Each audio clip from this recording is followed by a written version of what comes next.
In just a moment, X-1, but first... Boy, that kind of music went out with a handlebar mustache, didn't it? But the kind of wonderful melodies you'll hear on NBC's Bandstand are guaranteed to remain popular throughout the years.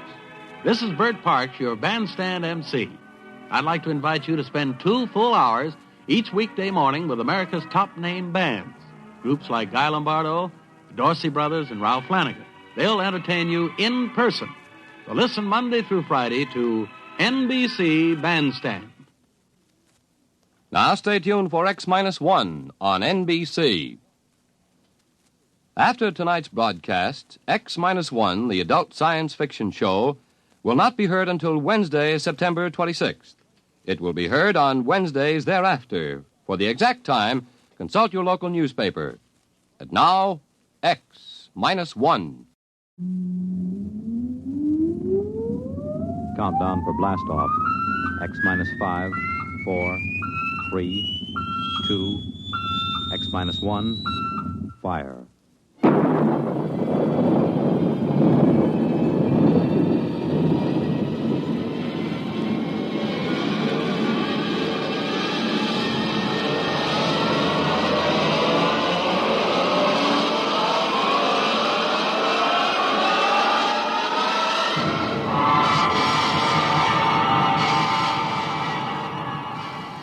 From the far horizons of the unknown come transcribed tales of new dimensions in time and space.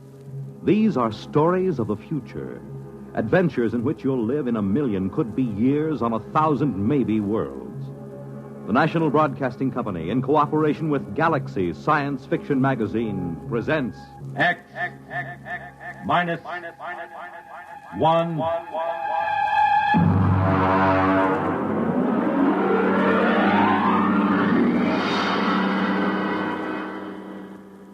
This week, the police chiefs of the country are meeting in Chicago for the 63rd Annual Conference of the International Association of Chiefs of Police. Tonight, X-1 is proud to salute them as we present The Lifeboat Mutiny by Robert Sheckley.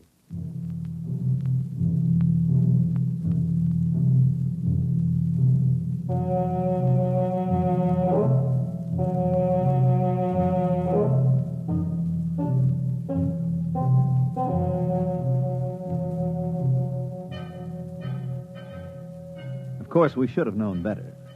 In a way, we were asking for it, but frankly, we were short of credits, and beggars can't be choosers. As a rule, I don't like second-hand equipment, not if I have to trust my life to it. But Joe, the interstellar junk man, can be pretty persuasive. He has an air of confidence when he walks down between the rows of antique jalopies on his lot and pats an airlock door lovingly or kicks at the ground gyros to show how firm they are. Joe exudes faith the way trees drip sap in the spring. And if you get too close, a little rubs off on you. Yeah, you see, solid as a rock. Look at that plating. I'm telling you, this boat is a real buy. She looks pretty old. Sure, she's old. Now, don't give us that story about it belonging to a little old lady who used it to flip to church on Sundays. Now, look, boys, I'm not trying to unload something on you. I don't stand to make a nickel on this, but tell me the truth. Did you ever hear sweeter engines? And look at those servos. Pretty old. And that hull. I bet it's 500 years old and not a spot of corrosion on it. I'm telling you, you're lucky. It's a coincidence, you two fellas coming in. You need a lifeboat. And sitting right here waiting for you, like you was made for each other, is this baby. Well, she certainly does seem rather nice. What do you think about it, Dick? It does look pretty good. It's about what we need for the ocean survey work on Trident. But you know Joe. They just don't build them this way anymore. Look at that propulsion unit. You couldn't dent it with a trip hammer. And note the capacity of the cooling system. It looks good, but some of these old machines, I just want to make absolutely sure it's safe. Safe? Safe. He asked me if it's safe. Is it? Now, step inside. Go ahead. Step inside. All right. Push that button. Right there on the instrument panel. This one? Yeah. I am Lifeboat 324A. Hey, the darn thing talks. Yeah, and in English, too. It's equipped with a universal translator. It's completely automatic. I told you they just don't build them this way anymore. Go ahead. Push the button again. I am Lifeboat 324A. My primary purpose is to preserve those within me from peril and to maintain them in good health. At present, I am only partially activated. Could anything be safer? This is no senseless hunk of metal. This boat will look after you. This boat cares. I don't know. The idea of an emotional machine always gets me. I can't even stand those robot maitre d's. They keep slobbering over you every time you go into a restaurant with their tubes just pouring kindness and consideration. Ah, you're a reactionary. We'll take it. You won't be sorry. Boys, you just bought yourselves a lifeboat.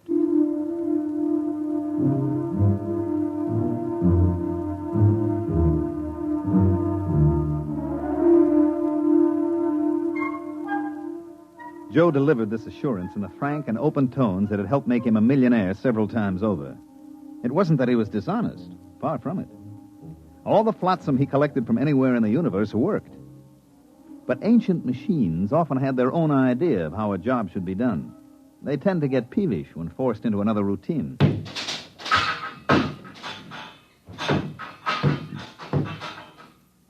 Al, there she goes, Lifeboat 324A. I got her down in the afterhold. I think she's in perfect condition. You know, it's just what we need for those oceans on Trident. I hope so. The last thing I bought from Joe was an electric razor. Only it turned out that it came from Deneb 3, where they are slightly reptilian. And an electric razor is used to help them change their skin in the hot months. If you remember, I was in the hospital 3 months, and after the skin grafts, I don't know my ears from my elbow.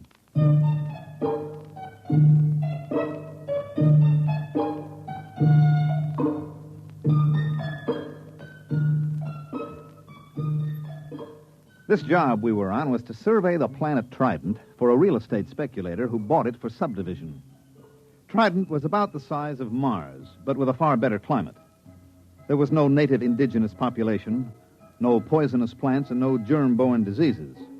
As a matter of fact, apart from one small island and one small polar ice cap, the entire planet was covered with water. There was no real shortage of land. You could wade across some of Trident's several seas. Our firm had been hired to survey and plan a little mountain raising because the sector council frowned on selling building lots under 4 feet of water. We landed on Trident and launched the lifeboat. Okay, I got the sandwiches in the water. Ready to cast off? Aye, aye, sir. All mooring lines are on board. All right, let's crank this swan boat up and get going. Well, push that button. Aye, aye. I am Lifeboat 324A. My primary purpose is to preserve those within me from peril and to maintain them in good health. At present, I am only partially activated. For full activity, press button 2. Oh, there it is, right next to the first one.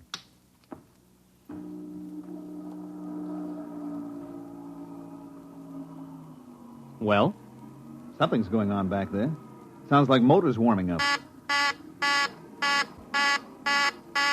Hey, that sounds like a short circuit somewhere. You know there's no wheel on this thing? Oh, wait a minute. There's got to be some kind of tiller or control. Well, you look. That's all there are, 2 buttons. Well, then maybe she controls telepathically. I'll try it. Hey, 324A, go ahead slowly.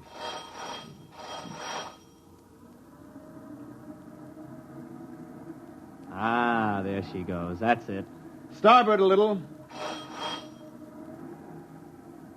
Wait a minute. I still don't like the sound of that. I bet there's a short somewhere. I'm going down to look for it with a circuit tester. Don't louse anything up. I like a boat that works this way. Gives me a sense of power. Hey, 324A, full speed ahead.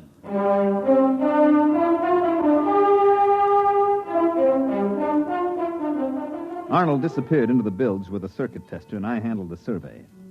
Actually, our machines did all the work, tracing the major faults in the ocean bottom, locating the most promising volcanoes. And when the survey was complete, the next stage would be turned over to the subcontractor. He would wire the volcanoes, seed the faults, and touch the whole thing off. After that, there'd be enough dry land on Trident for anybody. Well, by mid-afternoon, I figured we could knock off for a while. We ate our sandwiches, took a drink of water from the canteen, and then had ourselves a swim in Trident's clear green water.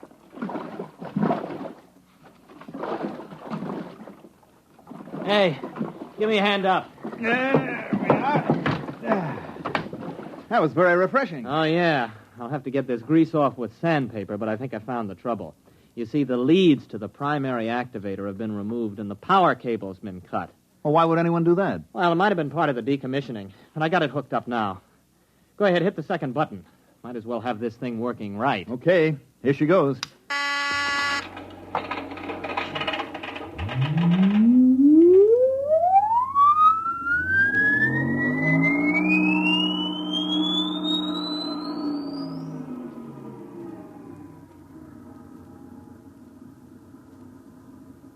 I am Lifeboat 324A.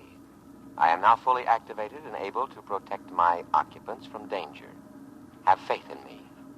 My action response tapes, both psychological and physical, have been prepared by the best scientific minds in all Drome. Ah, that's more like it, huh? Gives you a feeling of confidence, doesn't it? I suppose so. But where is Drome? Gentlemen, try to think of me not as an unfeeling mechanism, but as your friend and comrade in arms. I understand how you feel. You have seen your ship go down, cruelly riddled by the implacable Hagen. What ship? What's it talking about? You have crawled aboard me, dazed, gasping from the poisonous fumes of water, half dead. Oh, no, wait a minute. You mean that swim we took? You got it all wrong. We were just surveying. Half dead, shocked, wounded, morale low. You were a little frightened, perhaps, and well, you might be. Separated from the Drome fleet and adrift upon an alien planet. A little fear is nothing to be ashamed of, gentlemen. But this is war, and war is a cruel business, and we have no alternative but to drive the barbaric Hagen across space. There must be a reasonable explanation for all this. Probably an old television script got mixed up in its response bank. We better give it a complete overhaul. We can't listen to that stuff all day. Well, we're about a quarter of a mile from the island. I'll tell you what. I'll take it down and clean the goo out of the contacts when we get there. Hey, what's going on? We're stopping. Hey, lifeboat. Quiet, calm, trust in me. I am scanning the island. What's he talking about, scanning the... Better humor it. Lifeboat, that island's okay. We checked it personally. Perhaps you did, but in modern lightning-quick warfare, Drome senses cannot be trusted. They are too limited, too prone to interpret what they wish. Electronic senses, on the other hand, are emotionless, eternally vigilant, and infallible within their limits. But there isn't anything there. I perceive a foreign spaceship on the island. Oh, that's our ship. It has no Drome markings. Well, it hasn't any enemy markings either. I painted it myself.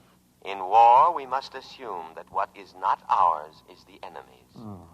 I understand your desire to set foot on land again, but I take into account factors that a Drome motivated by his emotions would overlook.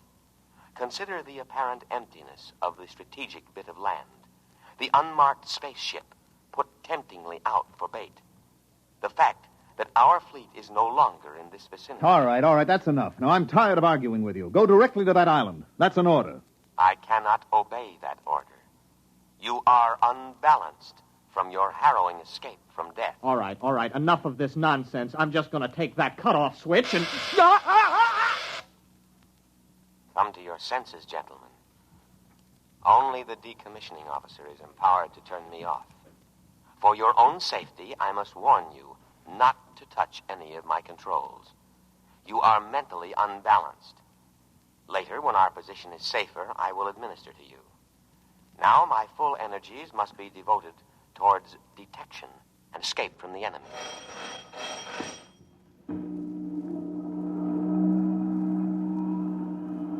Where are we going? To rejoin the Drome fleet as soon as I can find it.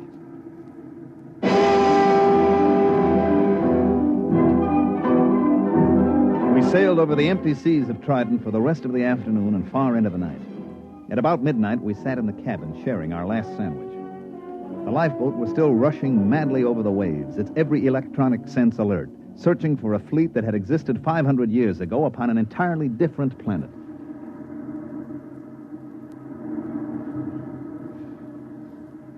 Oh, why didn't I pack more sandwiches? Do you ever hear of these dromes? Yeah, vaguely. They were non-human, lizard-evolved creatures. Yeah, they lived on the 6th planet of some little system near, Capella. The race died out over a century ago. Mm-hmm. And the Hagen.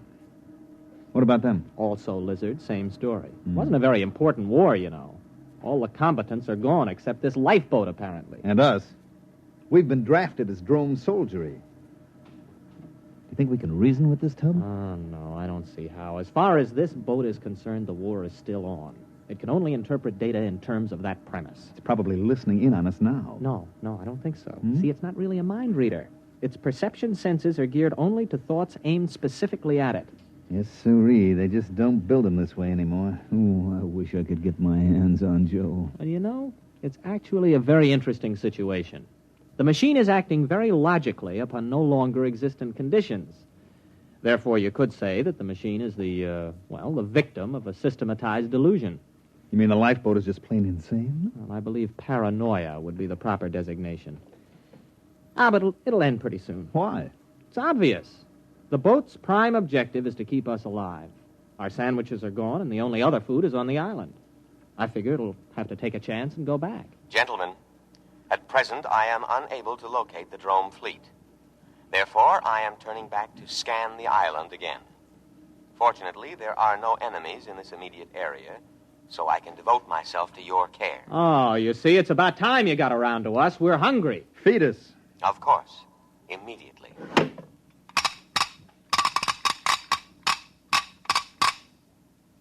There you are, on the tray.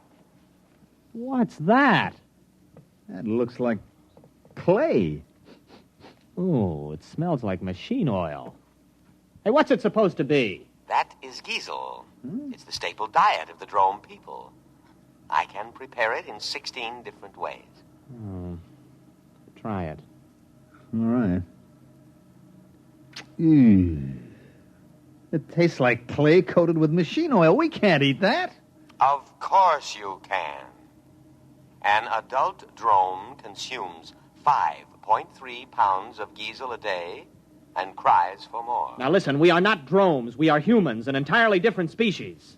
The war you think you're fighting ended 500 years ago. We can't eat giesel. Our food is on the island. Ah, yes. Your delusion is a common one among fighting men. It is an escape fantasy, a retreat from an intolerable situation. Gentlemen, I beg you, face reality. You face reality, or I'll have you dismantled bolt by bolt. Threats do not disturb me. I know what you've been through.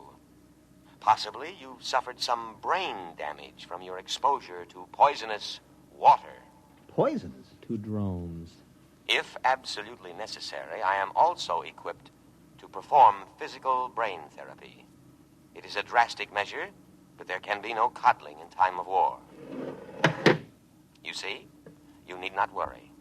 All my scalpels are razor sharp and ready for immediate action. Oh, scalpels, huh? Well, we're feeling better already. It's a fine-looking batch of giesel, isn't it, Arnold? Oh, delicious. Nothing is too good for our boys in uniform.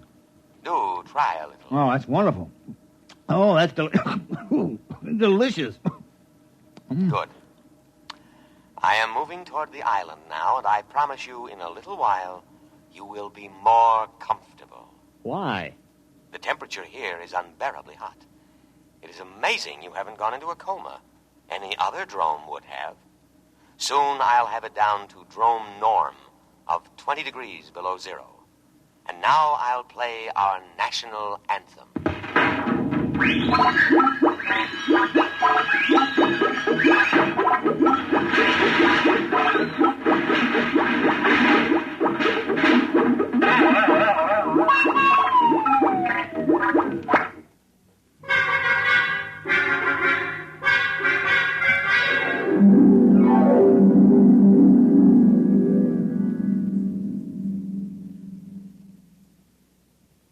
Arnold?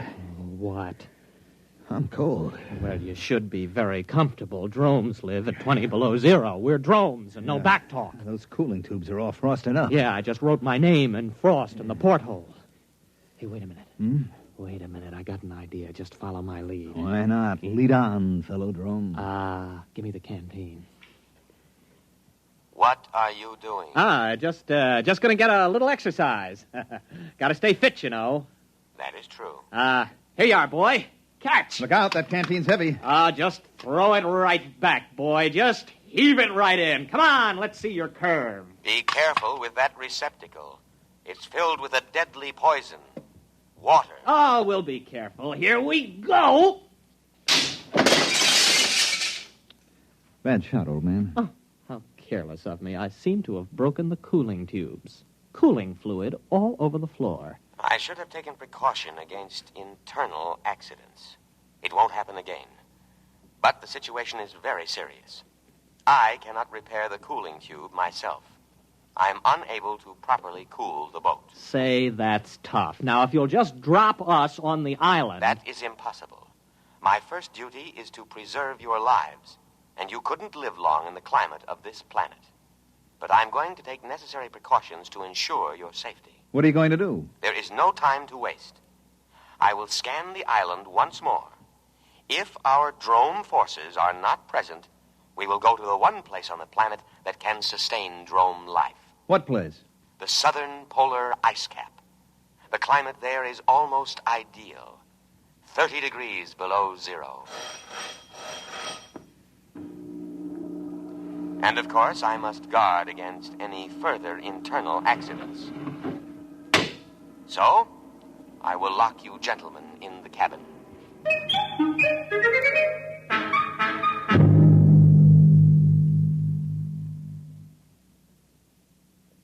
Think. I am thinking. Nothing's coming out. Well, we've got to get off when he reaches the island. It'll be our last chance. Now, look. We know his internal scanning isn't very good.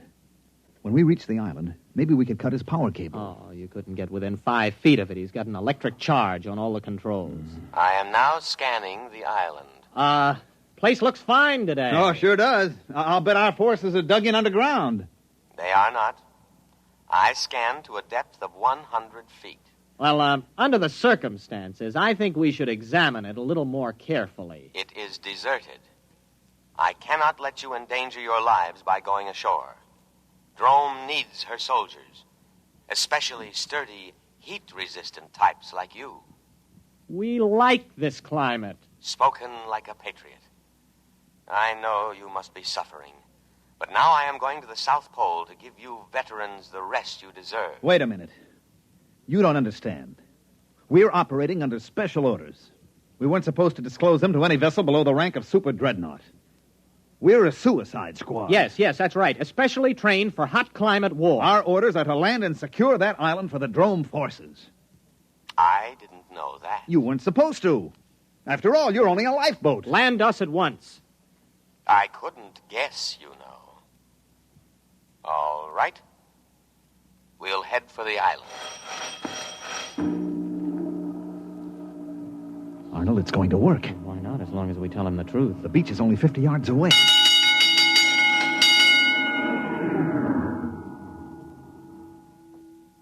No. No, what? I cannot do it. What do you mean? This is war. Orders. I know, but I cannot obey. A different type of vessel should have been chosen for this mission, but not a lifeboat. You must think of our country. Think of the barbaric Hagen. It is electronically impossible for me to carry out your orders. My prime directive is to protect my occupants from harm. That order is stamped on my every tape, giving priority above all others. I cannot let you go to your certain death. You'll be court-martialed for this. I'll have you broken down to a dinghy. I regret to say I must operate within my limitations. I must take you to the safety of the South Pole. Listen, you crazy tin can. Let me at those controls. Please, do not attempt any more destruction. I know how you feel. Wait a minute, Arnold, old friend. Since we cannot accomplish our mission, we cannot ever again face our comrades. Death before dishonor. Hand me the canteen. No, don't. That's water. It is a deadly poison. Don't. Too late. Arnold, it's your turn. We who are about to die salute you. We die for glorious drone. That goes for me, too. Speak to me. Speak to me. Lie still, you idiot. There is no known antidote. If only I could contact the hospital ship. Speak to me. Are you still alive? Answer me. Here. Here. Perhaps if you eat some giesel. Dead. Dead. Dead. I will now read the burial service. Great Spirit of the universe, take into your custody the souls of these your servants. Although they died by their own hand, still it was in the service of their country, fighting for home and hearth. Judge them not harshly for their impious deed. Rather, blame the spirit of war that inflames and destroys the spirit of all drone. And now, by the authority vested in me, by the drone fleet, and with all reverence, I commend their bodies to the deep. Ow! Shut up. Accept them, O ocean, for many brave hearts are at slumber in the deep. Float quietly. What's the lifeboat doing? It's still hanging around. Just pray the drones didn't believe in cremation. Sleep quietly, brave spirits. I will now play the drone national anthem.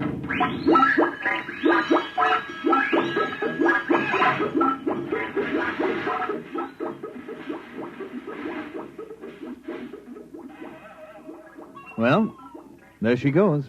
Where? To the South Pole. To wait for the drone fleet.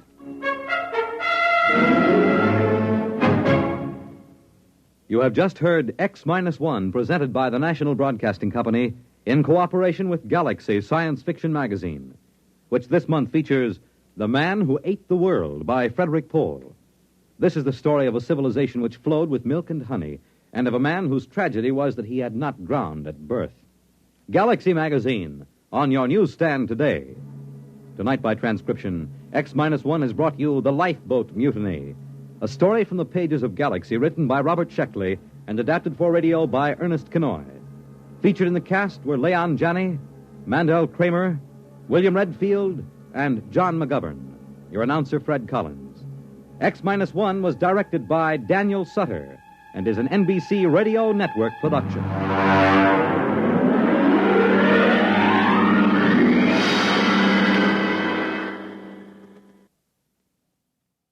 A special announcement to the audience of X-1, the adult science fiction show. X-1 will not be heard next week, but will resume broadcasts at a new time on Wednesday, September 26th, and every Wednesday evening thereafter. For the exact time of the broadcast in your locality, remember to consult your local newspaper.